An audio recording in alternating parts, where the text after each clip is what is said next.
Assalamualaikum warahmatullahi wabarakatuh. Selamat siang dan salam sejahtera bagi kita semua. Saya ucapkan selamat datang kepada teman-teman yang telah bergabung di live atau siaran langsung Instagram Himalfa UNG. Nah, pada kesempatan kali ini kita kembali ke program PIO. Nah, pada PIO kali ini kita kedatangan narasumber yang sangat luar biasa, yaitu saya perkenalkan beliau merupakan Apoteker Multiani S. Latif M. Farm. Beliau merupakan dosen farmasi Universitas Negeri Gorontalo. Apa kabar, Bu? Alhamdulillah baik. Iya.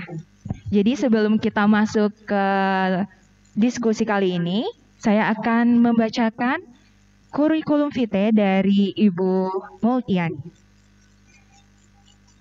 Jadi, beliau menempuh pendidikan di SDN 2 Talulobutu, SMP Negeri 1 Kota Gorontalo, SMA Negeri 1 Kota Gorontalo, Universitas Negeri Gorontalo jurusan S1 Farmasi, Universitas Pajajaran S2 Farmasi, dan menempuh apoteker di universitas yang sama yaitu Universitas Pajajaran.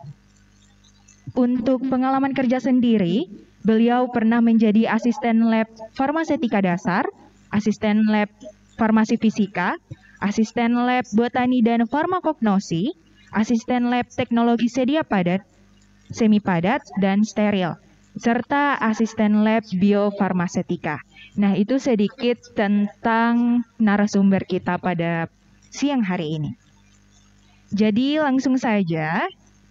Pada kesempatan kali ini kita mengangkat tema yang sangat menarik, yaitu tentang kosmetik. Khususnya, amankah kosmetik yang Anda gunakan? Jadi langsung saja kita tanya kepada narasumber kita pada siang hari ini. Jadi Bu, kan kita mengangkat tema, amankah kosmetik yang Anda gunakan? Jadi bagaimana sih Bu kosmetik yang aman dari segi kandungan ataupun lain-lainnya? Oke, zaman sekarang itu kan perkembangan kosmetik itu semakin pesat ya. Dari penjualnya, dari pembelinya, itu sudah sangat pesat. Tapi ada beberapa penjual yang sembarang, yang menjual yang tidak aman. Tidak aman artinya sediaan tersebut atau produk tersebut itu tidak memiliki izin edar. Izin edar dari mana? Yaitu dari Balai POM. Jadi kita mengadakan talk show ini dengan tema amankah kosmetik yang Anda gunakan? Kalian harus tahu, kalian harus pintar memilih kosmetik atau produk yang kalian gunakan.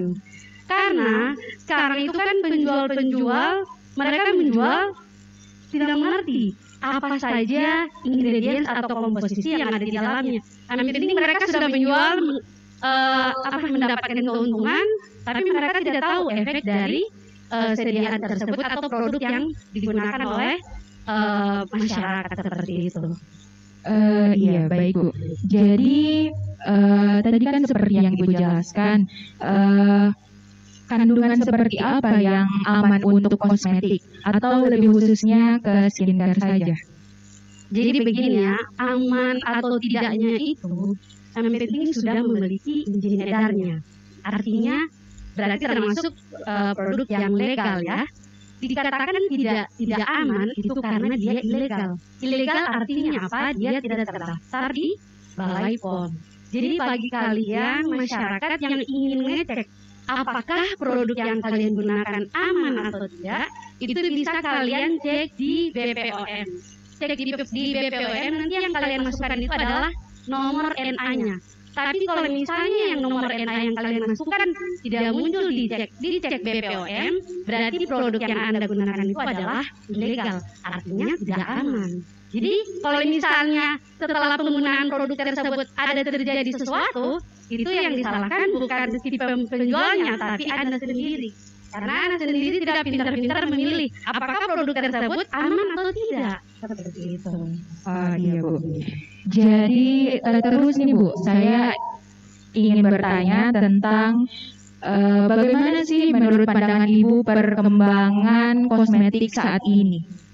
Kalau untuk perkembangannya, sekarang kan produk-produk terbaru pun sudah ada. Jangankan wanita, laki-laki atau pria pun sekarang sudah menggunakan kosmetik, kan? Karena sekarang itu wanita itu berlomba-lomba untuk mencerahkan atau membuat kulit menjadi glowing tanpa memperhatikan apakah produk yang digunakan ini aman atau tidak, seperti itu. Ya nih Bu, saya mungkin teman-teman yang ada di live juga pernah mendengar bahwa ada baru-baru ini skincare, lebih tepatnya itu masker organik. Nah, yang mungkin teman-teman pernah lihat di TikTok yang sangat booming, kemudian viral di TikTok. Nah, ternyata akhir-akhir ini masker organik tersebut ditarik oleh Badan POM karena dalam pembuatannya sendiri dia menggunakan bahan-bahan yang tidak dikhususkan untuk pembuatan masker organik. Contohnya yang pernah saya lihat itu dia menggunakan tepung terigu Bu untuk membuat masker tersebut. Jadi bagaimana pendapat Ibu tentang hal tersebut? Sebenarnya kalau untuk pembuatan masker organik itu, untuk membuat suatu sediaan kosmetik itu kita bisa dengan dua cara sebenarnya. Bisa kita menggunakan produk rumahan, bisa menggunakan produk industri. Tapi mungkin masker yang baru-baru ditarik itu kan produk rumahan. Tapi mereka itu tidak mendaftarkan sediaan atau produk mereka ke BPOM. Mungkin dari segi bahannya yang tidak sesuai. Itu jadi karena mereka cuma memikirkan keuntungan saja tanpa memikirkan keuntungan pemakaian dari masyarakat. Tapi seharusnya kalau misalnya mereka membuat sebuah rumah produksi itu sebenarnya bisa. Tapi di situ penanggung jawabnya bisa lulusan sarjana farmasi sebenarnya bisa. Yang penting rumah produksi kosmetik tersebut sudah memenuhi CPKB-nya. Artinya CPKB-nya itu cara pembuatan kosmetik yang baik. Jadi cara pembuatan kosmetik yang baik itu di mana di dalam suatu gedung itu sudah ada tempat untuk bahan aktifnya, di mana tempat pencampurannya, di mana pengemasannya itu harus sesuai dan juga kebersihannya. Walaupun di dalamnya itu ada beberapa orang bukan farmasis, yang penting penanggung jawabnya itu adalah seorang farmasis. Tapi yang diperhatikan juga, kenapa harus seorang farmasis? Karena seorang farmasis itu memahami bahan-bahan apa saja yang cocok untuk digunakan sebagai bahan kosmetik. Jadi mungkin yang baru-baru ditarik ini adalah karena mereka menggunakan bahan-bahan yang tidak sesuai. Jadi mungkin mereka takut untuk mendaftarkan ke BPOM. Jadi dikatakanlah produk tersebut ilegal.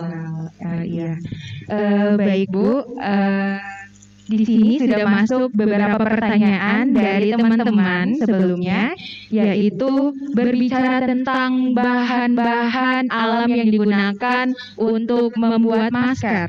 Nah, saya pernah menonton salah satu video dari YouTuber, di mungkin beauty vlogger yang teman-teman pernah lihat. Dia itu saat masih remaja, dia kulitnya seperti problem dari remaja-remaja biasanya, kusam, kemudian ya seperti itu. Kemudian dia menggunakan putih telur Bu. Putih telur dicampur dengan perasan jeruk nipis. Apakah itu aman untuk wajah? Katanya itu bisa mencerahkan wajah Bu. Iya, sebenarnya di putih telur itu dia terkandung suatu enzim, kalau nggak salah namanya lisozim. Itu kandungan enzim lisozim itu dia bisa membunuh bakteri yang dapat menyebabkan jerawat dan juga bisa untuk komedo. Jadi kenapa kalau kalian lihat di YouTube paling banyak itu putih telur digunakan untuk komedo dan bisa juga untuk mencerahkan kulit. Seperti aman sih sebenarnya. Iya. Terus Bu, apakah itu bisa digunakan setiap hari atau mungkin selang satu hari kita menggunakannya atau mungkin 3 kali dalam seminggu untuk Tergantung sebenarnya penggunaan kosmetik itu tergantung dari aktivitas kalian bagaimana. Kalau misalnya aktivitas kalian paling banyak di luar, terus kan wajah kan terkontak langsung dengan polusi. Terus apalagi kita kan di jalanan kita nggak tahu polusi seperti apa. Jadi ya kalau misalnya kita tiap hari di luar, kerjanya di luar, mungkin bisa setiap hari kita untuk membersihkan wajah. Iya. Kemudian ada pertanyaan lagi yang masuk. Kan tadi berbicara tentang kosmetik yang dari bahan alam. Nah, ini ada pertanyaan tentang ada kasus juga Bu. Bagaimana tanggapan Ibu tentang ada seseorang yang menggunakan skincare Bu, itu menggunakan skincare yang zat aktifnya itu dicampur-campur, contohnya retinol digunakan sekaligus dengan vitamin C. Katanya itu Ibu tidak bisa digunakan. Itu bagaimana pendapat Ibu? Begini ya. Kalian itu kalau saya ingatkan lagi kepada pengguna kosmetik itu jangan asal-asal meracik ya, karena kalau misalnya ini kan ini racikan atau pencampuran apa gimana? Ini Bu, pencampuran skincare sudah dalam bentuk sediaan, di mana misalnya sediaan A dia sediaan A tidak Bu, maksudnya dia sediaan A dia mengandung retinol, kemudian sediaan B dia mengandung vitamin C. Dia pakai dulu yang sediaan A yang mengandung retinol, kemudian dia pakai sediaan B yang mengandung vitamin C. Katanya nggak boleh. Oh iya, oke. Jadi kalau misalnya untuk penggunaannya cocok dan tidak cocoknya itu tergantung dari masing-masing kulit. Jadi kan kulit setiap orang itu berbeda. Jadi misalnya kamu pakai produknya yang A sama yang B biasa saja, terus nanti kamu bilang nanti kamu pakai yang produk AB bagus loh, bisa mencerahkan, kulitnya bisa lembab. Terus saya coba menggunakan produk A dan B, ternyata di saya menyebabkan iritasi. Ya. Sebenarnya kalau untuk pencampuran kan kita nggak tahu untuk penggunaan kosmetik. Pertama kita pakai toner, terus kita tidak tahu apakah bahan-bahan di toner, terus kita pakai serum, kita kan nggak tahu bahan-bahan yang ada di serum. Berarti kalau untuk dia cocok dan tidak cocoknya itu tergantung juga dari kulit kita masing-masing. Iya, berarti itu ya teman-teman. Belum tentu orang yang misalnya dia cocok di produk A, kemudian produk A tersebut belum tentu cocok untuk di orang yang lain, karena itu tergantung dengan karakteristik dari kulit kita masing-masing. Nah, selanjutnya ada lagi pertanyaan yang masuk. Kan tadi sudah berbicara tentang skincare. Menurut Ibu, bagaimana sih cara memilih skincare yang baik bagi terutama untuk kita remaja? Sebenarnya pemilihan skincare juga kembali lagi ke jenis kulit kita. Kulit kita lebih berminyak atau lebih kering. Jadi kalau misalnya kita kulitnya berminyak, jangan sampai kita pakai skincare juga yang bahan utama atau bahan dasarnya itu paling banyak minyak. Karena kalau misalnya paling banyak minyak, nanti kulit kita sudah berminyak, terus kita menggunakan sediaan yang berminyak, nanti dari minyak itulah nanti tumpukan minyak itu yang bisa menyebabkan adanya tumpukan bakteri itu aja. Tumpukan bakteri itulah yang bisa menyebabkan jerawat. Oh, jadi itu teman-teman. Jadi kalau misalnya teman-teman di sini memiliki karakteristik wajah yang berminyak, itu harus pintar-pintar mencari skincare yang ingredientsnya itu yang bahan dasarnya itu bukan dari yang mengandung minyak seperti itu. Nah, kemudian ada juga pertanyaan yang untuk tadi kan untuk yang kulit berminyak, nah bagaimana Bu dengan yang kulit yang kering atau campuran kayak normal to dry seperti itu? Jadi kalau untuk pemilihan kalau untuk kulit kering, kembali lagi ke jenis kulit kita. Kalau misalnya memang kulit kering, ya sudah kita memilih bahan dasarnya itu yang mungkin yang minyak. Jadi supaya kan bisa disatukan, bisa apa ya, seimbang. Jadi kulit kita tidak terlalu kering dan juga tidak terlalu berminyak. Jadi apa namanya, lembab lah, moist. Iya.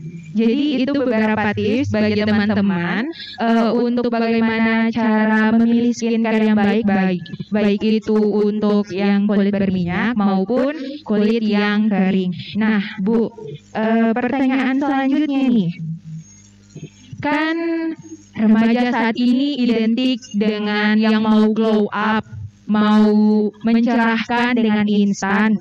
Nah, pertanyaannya itu banyak dari kaum remaja itu menggunakan skincare, menggunakan contohnya serum, toner dan lain-lain, namun dia masih begadang. Tidurnya kurang teratur, tidurnya kurang. Nah, apakah begadang itu juga berpengaruh terhadap efektivitas dari si skincare itu, Bu? Kalau begadang, kalau memang tiap hari, ya mungkin berpengaruh pada kulit kita juga kan. Tapi yang perlu diperhatikan juga penggunaan skincare. Karena kalau penggunaan skincare itu ada tahap-tahapnya juga. Jadi diperhatikan juga tahap penggunaan skincare. Tapi kalau misalnya kita kurang tidur atau kurang atau begadang itu bisa juga berpengaruh pada kulit kita. Tapi ya kembali lagi ke kita, apakah kita rajin merawat kulitnya atau tidak. Kita sudah begadang terus kulitnya tidak terawat, ya sudah kusam. Nah seperti itu teman-teman. Jadi untuk teman-teman yang sedang menonton siaran langsung atau live dari Himava, nah topik ini sangat menarik ya Bu, karena semua orang itu pasti menggunakan kosmetik, karena kosmetik itu tidak hanya identik dengan lipstick, tapi juga tentang skincare dan lain-lain. Dari masih kecil pun kita menggunakan kosmetik, produk-produk kosmetik sampai kita dewasa nanti. Nah, Bu, untuk pertanyaan selanjutnya, kan ada beberapa jenis skincare. Contohnya kita ambil lagi masker. Nah, ada beberapa jenis masker. Wah, sangat banyak. Ada sheet mask, ada masker organik, ada peel off. Nah, menurut Ibu bagaimana sih perbedaan dari si sheet mask, masker peel off dan masker organik? Sebenarnya kan cara penggunaannya sama ya. Kalau untuk bedanya itu mungkin dari beberapa masker itu kan ada fungsinya masing-masing. Ada masker untuk melembabkan, ada masker untuk untuk mengangkat sel-sel kulit mati, atau bisa juga untuk membuat kulit kita menjadi kalau dibilang itu kayak lembut atau lentur kayak gitu. Itu kan biasanya untuk sleep mask ya. Sleeping mask. Iya. Jadi tergantung kalau untuk perbedaan antara tiga-tiganya itu tidak ada bedanya sih, sama-sama, cuman mungkin bentuk sedianya saja beda, tapi itu bisa itu sheet mask itu yang langsung dibuka Iya. itu, terus yang lain itu yang ada yang dicuci. Iya, dicuci. Kan yang Iya. dicuci itu mungkin perbedaannya cuma di situ saja, tapi perbedaannya juga bisa dari fungsi dari masing-masing masker tersebut, fungsinya lebih kemana, seperti itu. Iya. Mungkin bagi teman-teman yang sedang menonton live atau siaran langsung yang ingin bertanya langsung kepada narasumber kita, bisa mengisi pertanyaan di kolom komentar. Nah, sambil menunggu pertanyaan tersebut, Bu, kan berdasarkan pengalaman atau berdasarkan yang kita ketahui bersama, banyak produk-produk kosmetik yang ilegal. Nah, contohnya itu banyaknya krim-krim yang dijual secara ilegal, katanya Bu bisa mencerahkan dalam semalam. Itu bagaimana Bu dari segi komposisinya? Itu kalau misalnya yang seperti itu, jadi kita lihat apakah produk yang diinformasikan itu legal tidak. Kalau misalnya legal, karena begini ya, karena tidak ada produk yang kita gunakan itu yang langsung putih, yang instan-instan itu tidak ada. Di mana-mana ya instan itu kalau bagi yang lain mungkin bagus ya. Kalau bagi saya instan itu tidak bagus di mana-mana ya. Produk kosmetik itu, apalagi untuk memutihkan itu tidak ada cuma dalam seminggu sebulan, apalagi sehari ya, tidak ada. Benar, Jadi kita perhatikan lagi apakah produk yang dijual ini, yang sudah diinformasikan ini legal tidak. Karena ada beberapa oknum-oknum yang mungkin menambahkan merkuri atau apa, itu kan yang bisa mempercepat kulit kita untuk supaya putih. Iya, Jadi itu yang sangat mungkin yang sangat berbahaya digunakan. Iya. Terus Bu, tadi berbicara tentang merkuri yang ada di dalam kandungan kosmetik yang digunakan. Nah, seberapa parahkah sih kalau misalnya kita terpapar atau menggunakan kosmetik yang mengandung merkuri? Apa dampaknya bagi kulit kita? Ya, sangat berdampak ya, karena kita menggunakan merkuri itu efeknya itu bukan pada saat kalian gunakan langsung berefek, tidak. Nanti lama-kelamaan itu jadi dari kulit merah, mungkin gatal, bisa pun jadi kanker kulit. Kalau kalian menggunakan sering-sering, karena ingin kan wajahnya putih, glowing, ingin menyaingi teman-teman yang lain, tapi benar. tidak tahu kalau produk atau sediaan yang digunakan ini ilegal. Jadi itu yang harus diperhatikan ya. Ya, jadi mungkin para penonton yang sedang menonton live kita saat ini harus pintar-pintar memilih skincare. Jangan percaya dengan para pedagang yang mengatakan bahwa ini loh krim yang bisa mencerahkan dalam waktu 1 hari, apalagi semalam. Itu sudah dipikir saja itu sudah tidak masuk logika kan ya Bu? Iya. Nah, terus Bu, bagaimana sih cara mengetahui bahwa skincare itu aman selain dari ada izin edarnya? Apakah ada cara lain Bu? Ya, jalan satu-satunya itu adalah kita harus cek BPOM nomor NA-nya, itu yang harus kita ini, karena kan begini, secara logika kalau memang sudah terdaftar di Balai POM berarti produk tersebut sudah aman. Artinya aman apa? Aman dari bahan-bahan yang dicampurkan di dalam suatu produk tersebut. Jadi kalau misalnya dia tidak terdaftar di Balai POM berarti itu ilegal. Berarti bahan-bahan di dalamnya bisa jadi itu bahan-bahan nanti yang dilarang oleh Balai POM sendiri untuk digunakan di dalam suatu sediaan kosmetik, seperti itu. Oh iya, baik. Nah, selanjutnya kita akan Bu berbincang-bincang tentang skincare. Nah, di Instagram atau mungkin teman-teman menonton drama Korea mungkin yang di teman-teman cewek atau cowok juga. Nah, orang-orang Korea itu Bu identik dengan kalau tidak salah 7 cara atau 7 langkah penggunaan skincare, mulai dari facial wash, kemudian ada toner, ada serum. Nah, itu bagaimana tanggapan Ibu tentang penggunaan skincare yang bertahap-tahap dengan berbagai jenis? Karena saya tidak pencinta Korea ya, jadi saya tidak tahu 7 langkah ini dari Korea ini. Karena saya bukan pencinta Korea, karena saya juga bukan pencinta TikTok, jadi saya tidak paham yang ada di TikTok seperti apa, yang ada di Korea seperti apa, saya tidak, karena saya memang bukan pencinta Korea TikTok. Jadi kalau untuk tahap-tahap skincare itu memang benar ada tahap-tahapnya. Dari pertama itu kan facial wash, jadi dari mencuci muka dulu kan, mencuci wajah dulu. Mencuci wajah itu kan nanti pH wajah kita berubah. Kita kan pH wajah kita ini kan sedikit asam.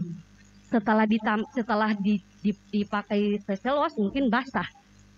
Jadi kalau misalnya kita menggunakan facial wash, alangkah baiknya setelah menggunakan facial wash itu kita menggunakan toner. Kenapa harus toner? Karena toner itu fungsinya supaya membuat kulit wajah kita itu menjadi atau mengembalikan ke pH normal kita, pH kulit normal. Karena begini, saya juga pernah baca dan pernah dengar, walaupun serum yang kalian gunakan, kan kita tahu serum sekarang itu kan mahal ya. Iya, mahal banget. Walaupun serum yang kalian gunakan itu semahal seberapapun harganya, tapi pH kulitnya tidak sesuai, itu tidak ada manfaatnya serumnya. Jadi itulah fungsi facial wash dulu, kemudian menggunakan toner. Toner itu untuk supaya wajah kita itu kembali ke pH normal. Supaya menggunakan serum itu nanti diserap baik di permukaan kulit wajah kita. Jadi itu memang betul ada tahap-tahapnya seperti itu. Setelah serum, day cream mungkin yang digunakan. Yang penting dari facial wash ke toner dulu, karena toner itu bisa untuk mengembalikan ke pH normal seperti itu. Nah, kemudian selain serum, ada toner dan facial wash, Ibu ada yang namanya sunscreen.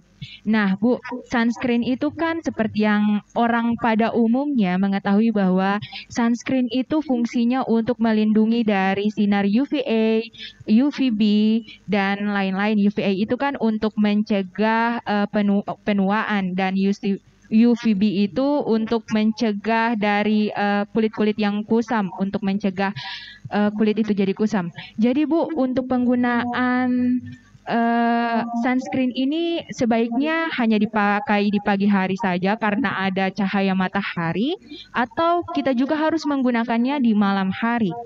Tergantung lagi aktivitas kalian seperti apa. Kalau misalnya aktivitas kalian cuma di dalam rumah, itu tidak perlu kalian menggunakan. Kecuali kalian mau ke pantai, mau kemana, itu perlu pakai sunscreen. Tapi kalau misalnya cuma ke kampus atau kemana, itu perlu pakai day cream saja. Day cream tapi yang ber-SPF.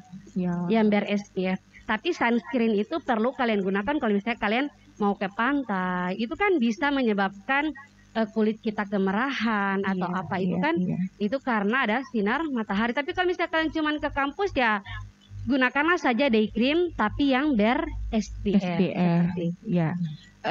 Mungkin Bu, ada beberapa produk skincare yang katanya ada SPF 15, ada SPF 30, bahkan ada yang SPF 50. Kemudian apa sih maksud dari SPF itu? SPF 15, SPF 30. Jadi SPF itu kan sun protection factor. Jadi kekuatan sediaan kita itu menangkal sinar matahari. Jadi SPF itu ada level-levelnya. Ada dari yang bawah, paling bawah, kemudian medium, kemudian paling tinggi. Mungkin yang di bawah itu kalau tidak salah 5 sampai 15. Kemudian 15 sampai 30, kemudian yang lebih dari 15 sampai 30, lebih dari 30 itu sudah masuk SPF yang tinggi. Jadi kalau misalnya itu dia tinggi, berarti dia menangkalnya juga lebih besar seperti itu. Oh iya. Jadi ngomong-ngomong lagi tentang SPF, ada yang pernah mengatakan bahwa penggunaan SPF itu juga bisa disesuaikan dengan warna kulit kita. Katanya kalau misalnya yang memiliki pigmen kulit yang banyak, berarti kulitnya agak sawo matang, dia bisa menggunakan sunscreen atau lain-lain itu maksimumnya itu di SPF 15. Kemudian untuk kulit yang cerah itu katanya bisa dimulai dari SPF 30 atau 50. Apakah itu benar, Bu? Begini ya, SPF itu tujuannya bukan melihat kulit kita putih atau sawo matang atau apa. Itu kalau SPF itu kan tujuannya cuman untuk supaya sinar matahari itu tidak langsung masuk ke dalam kulit kita. Tujuannya cuma seperti itu. Jadi kalau untuk memilih kalau untuk sawo matang berapa SPF-nya, yang kulit putih SPF-nya berapa, itu tidak harus kita perhatikan kulit kita hitam atau putih, tapi ya tujuannya cuman untuk menangkal agar si sinar matahari itu tidak langsung masuk ke dalam kulit kita. Karena kan kulit kita kalau misalnya sudah terkena sinar matahari itu bisa jadi, ada orang bilang menjadi tambah hitam. Iya. Kemudian kalau kelamaan apalagi yang sudah masuk UV, kalau misalnya sudah masuk ke dalam kulit kita mungkin sudah bisa jadi sunburn gitu. Iya. Jadi kita Terbakar. hindari lah ya. Jadi seperti itu. Oh iya. Jadi Bu, berarti kita itu bisa menggunakan produk yang mengandung SPF berapapun tergantung aktivitas kita. Kalau misalnya Itu tergantung aktivitasnya saya bilang tadi. Kalau misalnya kalian ke pantai, itu kan ke pantai sinar mataharinya memang langsung ke kulit kita ya. Jadi ya kita lihatlah sunscreen mungkin yang ber-SPF yang lebih besar lagi seperti itu. Iya, jadi itu bisa menambah pengetahuan bagi para penonton siaran langsung atau live dari Instagram Himapa. Nah, Bu, untuk produk kosmetik sendiri, nah itu kan banyak orang yang menganggap bahwa kosmetik itu hanya untuk kaum perempuan. Nah, bagaimana sih cara memilih kosmetik bagi kaum yang bukan kaum, maksudnya bagi para lelaki, Bu? Produknya seperti apa? Iya, kalau untuk lelaki juga sama seperti kita sesuaikan lagi sama jenis kulitnya seperti apa. Apakah dia jenis kulit lebih kering atau lebih berminyak? Itu kan ada juga kan jenis produk pria. Kalau misalnya dia mukanya oily atau berminyak ya mungkin dia lebih jangan pakai yang produk yang sangat berminyak. Sama sih sebenarnya dengan wanita, tapi mungkin kalau misalnya untuk skincare wanita itu mungkin lebih lengkap ya dibandingkan dengan pria. Mungkin pria lebih bukan memutihkan tapi lebih merawat kulit supaya kulitnya sehat. Seperti itu. Supaya enak dipandang juga ya, Bu. Iya, seperti itu. Tak hanya perempuan saja yang merawat tubuh, tapi juga laki-laki juga perlu untuk merawat tubuh untuk menunjang penampilannya. Nah, Bu, kemudian bagaimana sih cara menyimpan skincare maupun produk kosmetik yang baik? Apakah di tempat yang harus dingin, apa harus di suhu ruangan seperti itu? Ya, ini lagi sangat berpengaruh sebenarnya ya ke penyimpanan. Karena penyimpanan produknya itu berhubungan dengan stabilitas. Stabilitas produknya juga berhubungan dengan efektivitas produknya. Jadi kalian perhatikan jangan sampai kalian menyimpan produk kalian itu di suhu yang panas. Alangkah baiknya di suhu sejuk sudah bisa sebenarnya. Jadi hati-hati ya, jangan sampai kalian menyimpan produk-produk kosmetik di tempat yang panas. Karena ada beberapa senyawa aktifnya itu bisa terurai. Kalau sudah terurai, maka efektivitasnya pun berkurang. Jadi seperti itu. Jadi pesan saya pintar-pintarlah memilih kosmetik dan cara menyimpannya seperti itu teman-teman. Jadi, nah untuk pertanyaan terakhir nih Bu, untuk menutup program kita. Nah, selain itu, menurut Ibu, kan ini Ibu merupakan salah satu anggota dari PIO. Nah, bagaimana cara PIO atau Ibu untuk mengatasi maraknya penjualan kosmetik yang ilegal? Jadi kalau misalnya untuk kita untuk menghindari penjual kosmetik yang ilegal, itu kembali ke diri kita ya. Itu kembali ke diri kita bagaimana kita memilih kosmetiknya. Jadi kembali lagi saya bilang, cek BPOM. Kalau dia nomornya sudah ada masuk di dalam cek BPOM, berarti produknya itu legal, berarti termasuk aman. Jadi pesan saya untuk cewek-cewek maupun cowok-cowok yang sering menggunakan kosmetik, semua pasti menggunakan kosmetik. Pintar-pintarlah memilih kosmetik. Jangan sembarang meracik, jangan sembarang memilih. Karena semua itu ada izinnya. Jadi kalau misalnya tidak ada izinnya, berarti produk yang kalian gunakan itu adalah ilegal. Artinya tidak aman digunakan. Jadi kalau misalnya terjadi apa-apa pada kalian, itu bukan salah penjualnya, tapi salah kalian sendiri seperti itu. Iya, Bu. Mungkin satu pertanyaan lagi karena di live Instagram. Satu pertanyaan terakhir pada Pio kali ini. Nah, dari Instagram username-nya Tia Tululi. Izin bertanya, Bu. Pola tidur berpengaruh pada efektivitas skincare. Namun, kami sebagai mahasiswa kadang terpaksa bergadang untuk mengerjakan tugas. Bagaimana caranya skincare bisa berefek walau kita begadang? Mungkin tadi sudah terbahas tentang bagaimana efek dari begadang terhadap skincare. Mungkin ada tambahan? Oke, jadi dari itu kembali lagi ke diri kalian. Walaupun kalian begadang atau apa, tapi kalian harus rajin-rajin juga merawat. Caranya seperti apa? Kalau misalnya kita mata panda atau apa kan bisa menggunakan eye cream, terus bisa menggunakan sleeping mask, itu bisa. Yang penting kalian dari diri kalian rajin-rajin menggunakan kosmetik. Bukan hanya kosmetik juga, dari makanan juga bisa jadi untuk menjaga kulit kita sehat seperti itu. Iya, jadi itu merupakan pertanyaan terakhir sekaligus menutup kegiatan kita pada siang hari ini. Saya ucapkan terima kasih kepada Ibu Utin sebagai narasumber kita dan kepada teman-teman yang telah menonton live atau siaran langsung dari PIO dan didukung oleh Himpunan Mahasiswa Jurusan Farmasi Universitas Negeri Gorontalo. Saya selaku moderator mengucapkan terima kasih juga kepada tim-tim yang telah bekerja sama untuk mengadakan kegiatan pada hari ini. Untuk itu saya tutup dulu acara kegiatan pada hari ini dengan mengucapkan alhamdulillahirabbil alamin. Wassalamualaikum warahmatullahi wabarakatuh. Sampai berjumpa di PIO ke depan.